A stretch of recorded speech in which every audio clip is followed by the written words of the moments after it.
अस्सलाम वालेकुम। आज हम बात करेंगे टाइप 2 डायबिटीज़ की या ओवरऑल डायबिटीज़ की। ज़्यादा तो एंडोक्राइनोलॉजिस्ट या फिजिशियन इस पे बात करते हैं, लेकिन मैं भी फिजिशियन हूँ। I am diplomat American board of internal medicine nephrology से पहले मैंने इंटरनल मेडिसिन की है। तो इस पे मैं बात इसलिए भी करना चाह रहा था कि ये नंबर 1 कॉज है किडनी डिजीज़ की। तो जो कॉज है, अगर उसके बारे में हमें ज़्यादा पता होगा, उसका हम प्रॉपर इलाज करेंगे, तो जो उसका इफ़ेक्ट है, जो किडनी डिजीज़ है, क्रॉनिक किडनी डिजीज़ है या डायबिटिक किडनी डिजीज़ है, उस पे भी अच्छा इफ़ेक्ट आएगा। तो काफ़ी लोगों को मैं कहता हूँ कि जब उन्हें डायबिटीज़ होती है या शुगर होती है, कि इसका असल इलाज तो शुगर का कंट्रोल है। अगर आप शुगर ही सही कंट्रोल नहीं करेंगे, तो उसके रिजल्ट में जो किडनी डिजीज़ है वो भी नहीं होगी। अब डायबिटीज़ बहुत कॉमन है, पूरी दुनिया में बहुत प्रेवलेंट है। पाकिस्तान पहले दूसरे तीसरे नंबर पे था, अब शायद पहले नंबर पे आ गया है डायबिटीज़ की प्रेवलेंस में। उसकी वजह ये कि मोटापा है, हमारा लाइफस्टाइल है, हमारे खाने हैं, लैक ऑफ एक्सरसाइज है, ग्राउंड है, हम बाहर नहीं निकलते, बैठे रहते हैं, काउच पोटैटो बने रहते हैं, तो we gain lot of weight. हमारे खाने भी इस तरह के हैं कि उसके पोर्शन ठीक नहीं है, उसमें कार्बोहाइड्रेट ज़्यादा होते हैं। जब चावल और रोटी ज़्यादा होगी, सैलड और मीट प्रोडक्ट्स कम होगी, तो तभी डायबिटीज़ का रिस्क बढ़ता है।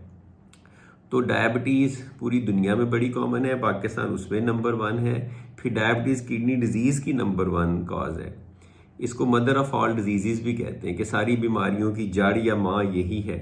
इससे शुगर की वजह से आपको हार्ट डिजीज़ होती है, स्ट्रोक्स होते हैं, फालज होते हैं, आपके पाँव में अल्सर बन सकते हैं पेरिफेरल वैस्कुलर डिजीज़ की वजह से। तो बहुत ज़्यादा इसके जो है ना बुरे इफ़ेक्ट हैं। तो डायबिटीज़ एक्चुअली होती क्या है? नॉर्मली आप जब खाना खाते हैं, तो वो ब्रेक डाउन होकर शुगर बनती है या ग्लूकोज बनता है, उसका लेवल आपके ब्लड में बढ़ जाता है।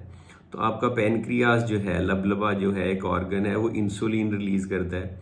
इंसुलिन जो है वो शुगर को कम करती है, ग्लूकागॉन ज़्यादा करता है, इंसुलिन कम करती है। तो इंसुलिन इसको नीचे लाती है। अब अगर इंसुलिन सही ना बने, इंसुलिन की amount as a result of sugar सही ना बने, तो आपका शुगर का लेवल या ग्लूकोज का लेवल ज़्यादा चला जाएगा। या जो इंसुलिन बने, वो बने तो काफ़ी मिकदार में, लेकिन वो उसका असर सही ना हो, वो काम सही ना करे, वो जिस रिसेप्टर पे जाके उसने एक्ट करना है वहाँ पे वो सेंसिटिविटी ना प्रॉपर हो, वो अपना इफेक्ट ना ला सके, तब भी आपको शुगर हो जाएगी या डायबिटीज़ हो जाएगी। क्योंकि जैसे जैसे शुगर का लेवल बढ़ेगा, वो सारे जिस्म में जाएगा, ब्रेन में जाएगा, हार्ट में जाएगा, किडनीज में जाएगा। तो सारे ऑर्गन्स को जब शुगर का लेवल एक खास लेवल से बढ़ता है, तो वो फिर इफेक्ट करता है। तो दो तरह की डायबिटीज़ होती है, एक टाइप 1, एक टाइप 2। टाइप 1 बच्चों में होती है, उसमें इंसुलिन ओवरऑल बनती ही नहीं, यानी इंसुलिन की प्रोडक्शन ही कम होती है। शुरू में जो सेल्स इंसुलिन बनाते हैं पैनक्रियाज के अंदर, आप समझे कि छोटी छोटी फैक्ट्रीज हैं जो इंसुलिन बना रही हैं धड़ाधड़। तो अगर वो फैक्ट्रीज या वो सेल, जिसे बीटा सेल्स कहते हैं, वो ख़राब हो जाए किसी भी वजह से, कोई ऑटोम्यून डिजीज़ है, पता नहीं है, किसी भी वजह से, तो शुरू से इंसुलिन ना बने, तो आपका शुगर बहुत ऊपर जाता है। उसके रिजल्ट में जो बच्चों में डायबिटीज़ होती है, उसको टाइप 1 कहते हैं। जो बड़ों में होती है, मोटापे की वजह से, ज़्यादा खाने की वजह से, उम्र के साथ साथ फैमिली हिस्ट्री की वजह से, उसे टाइप 2 कहते हैं। उसमें बीटा सेल्स इंसुलिन तो बना रहे हैं, लेकिन वो बना बना के थक जाते हैं। आप खाते इतना है, आप शुगर इतनी बढ़ाते हैं कि वो बेचारे बना बना के इंसुलिन थक गए हैं, वो थक हार गए हैं।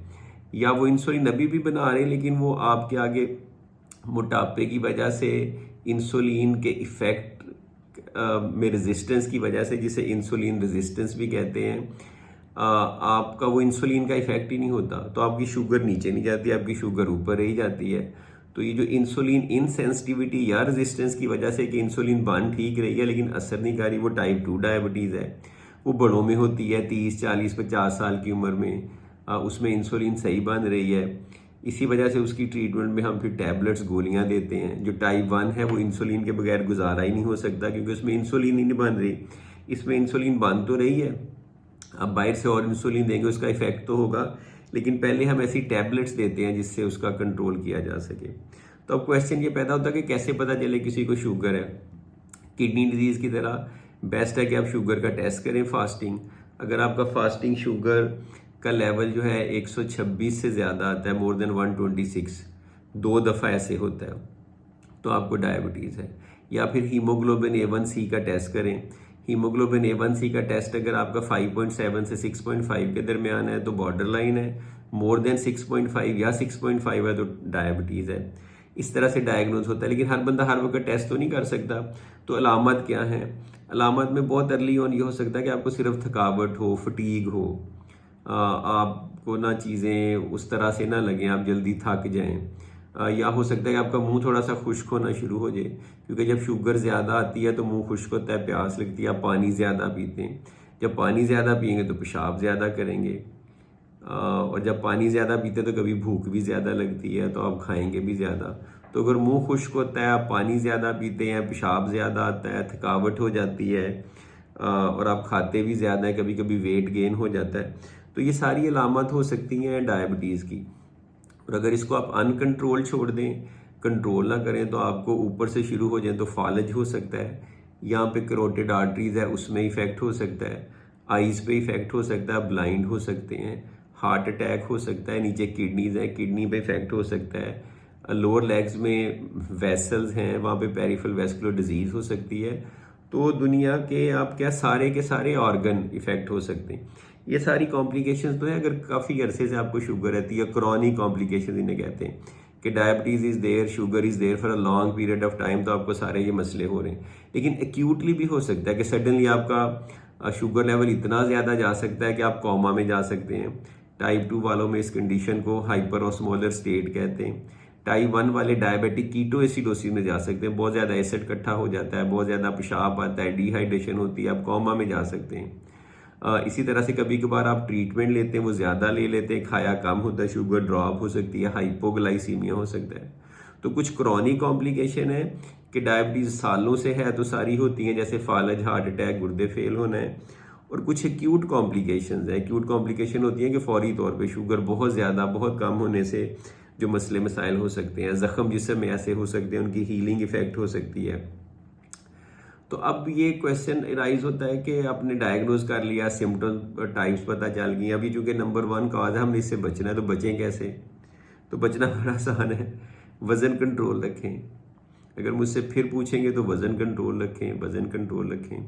वज़न कैसे कंट्रोल रखें? खाएं पिएं कम, एक्सरसाइज करें, जितनी कैलोरीज लेते हैं उससे ज़्यादा बर्न करें, ज़्यादा वॉक करेंगे, ज़्यादा एक्सरसाइज करेंगे, जॉगिंग, ट्रेडमिल, स्विमिंग, खाएंगे थोड़ा कम, वेट मेंटेन रहेगा, तो आपकी जो फैक्ट्रियाँ छोटी छोटी इंसुलिन बनाने वाली वो थकेंगी नहीं, इंसुलिन बनती रहेगी, काम करती रहेगी।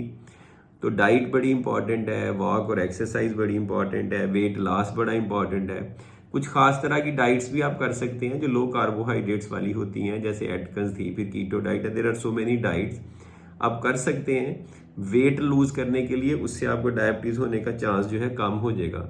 ओवरऑल आप कार्बोहाइड्रेट रिस्ट्रिक्टेड डाइट लेते हैं, लेकिन जब एक दफ़ा हो जाए तो आप पहले ये सारी चीज़ें ट्राई करते हैं। डाइट का बड़ा रोल है लाइफस्टाइल मॉडिफिकेशन का, लेकिन फिर मेडिसिन भी लेनी पड़ती हैं।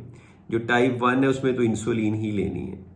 टाइप 2 में पहले आप गोलियों से, टैबलेट से शुरू करते हैं, जिन्हें ओरल हाइपोग्लाइसीमिक्स कहते हैं। उसकी को 8-10 क्लासेज हैं, वो डॉक्टर सेलेक्ट करता है कि कौन सी देनी है। टाइप 2 में फिर अल्टीमेटली जब गोलियां काम नहीं करती तो इसमें भी इंसुलिन की ज़रूरत पड़ जाती है। फिर नई नई टाइप्स की इंसुलिन आई हैं, वैसी इंसुलिन भी आ गई हैं जो हफ्ते में एक दफ़ा देनी पड़ती हैं, जो साथ वज़न भी कम करती हैं, जैसे मैंने जिसकी पहले बात की है कुछ वीडियो में, सीमाग्लूटाइड वगैरह। कुछ ऐसी मेडिसिन भी शुगर की जिनका किडनी में वैसे एडिशनल बेनिफिट है, जैसे डेपाग्लिफ्लोजिन है कि वो किडनी डिजीज़ को भी प्रोटेक्ट करती है। तो अगर आपको शुगर है, शुगर ने किडनी डिजीज़ करनी है, आप शुगर अच्छा कंट्रोल करेंगे, और अगर साथ उन मेडिसिन से कर सकते हैं जो साथ किडनी को एडिशनल प्रोटेक्शन प्रोवाइड करती हैं, तो आप वो यूज़ करेंगे। आप तो वही फिर यूज़ करेंगे, फिर आप और क्यों यूज़ करेंगे? आप जितना अच्छा शुगर को कंट्रोल करेंगे उतने चांसेस आपको किडनी डिजीज़ कम हो। वैसे ये कि किडनी डिजीज़ की जो 100% प्रोटेक्शन है अगेंस्ट डायबिटीज़ वो हो नहीं सकती, क्योंकि कुछ जीन्स का भी रोल है।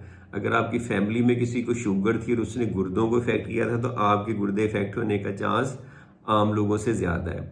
आपका 50-50% चांस है। अगर आपको शुगर है तो 50% चांस आपको किडनी डिजीज़ हो, लेकिन उसका रिस्क आप कम कर सकते हैं by controlling your weight, by controlling diabetes very well, sugar जितनी अच्छी कंट्रोल करेंगे, मेडिसिन जितनी अच्छी लेंगे, रेगुलरली जाएंगे।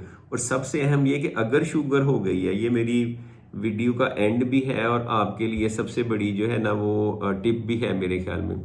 अगर शुगर हो गई है तो ज़रूर आपने टेस्ट करना है किडनी का स्क्रीनिंग टेस्ट, कि कहीं आपको खुदा ना खास्ता किडनी डिजीज़ तो नहीं होगी। उसके लिए आपने क्रिएटिनिन चेक करनी है, जीएफआर मेजर करना है, यूरिन में प्रोटीन के लिए चेक करना है।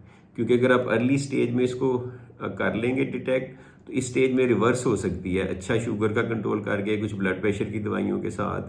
तो ये मैंने डायबिटीज़ पे मेनली वीडियो बनाई है ताकि आपको पता चले कि टाइप 1 टाइप 2 डायबिटीज़, उसकी इलामात, उसको डायग्नोज कैसे करना है, ट्रीट कैसे करना है, ताकि अगर आप इसकी अवेयरनेस ज़्यादा होगी तो ज़्यादा चांसेस हैं कि फिर आप अपनी किडनी डिजीज़ की टेक केयर भी अच्छी करेंगे और किडनी डिजीज़ से बच सकेंगे।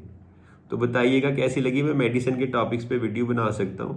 अगर आप नेफ्रोलॉजी के अलावा भी चाहते हैं कि मैं और टॉपिक से भी बनाऊँ जो जिनका डायरेक्टली इनडायरेक्टली कुछ ना कुछ किडनी से तल्लुक तो निकल ही आता है, तो फिर मुझे बताइएगा। Thank you very much. खुदा हाफिज़।